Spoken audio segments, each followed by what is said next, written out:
streetnewsmagazine.it, siamo qui alla partita dei sogni in memoria di Andrea Iovino, con noi Angelo Iannelli, sempre presente in queste circostanze, una giornata all'insegna della solidarietà.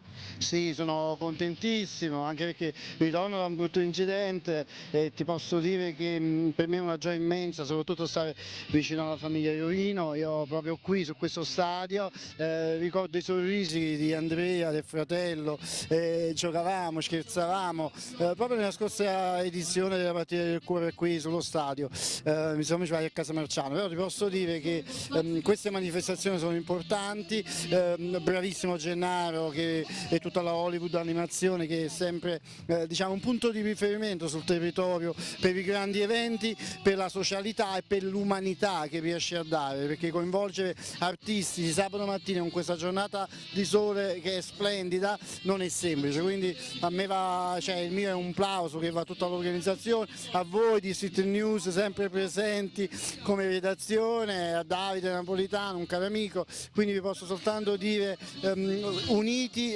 possiamo dare una svolta a questa società egoistica che abbandona sempre di più il mondo dell'arte, il mondo dello spettacolo. Noi uniti possiamo dire tanto.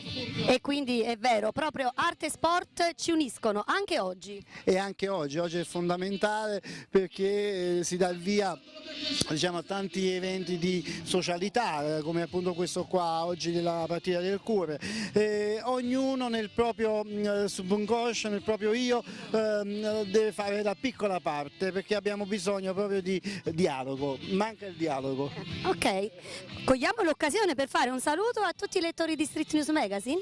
Un saluto a tutti voi di redazione Street News, però lo faccio da Pulcinella. Uè, sono Pulcinella, citrule e piscitrule. E mo qua dallo stadio di Saliano un bello saluto a tutta la redazione. Redazione Street News, a redazione qualità. E Perfetto, grazie, ciao.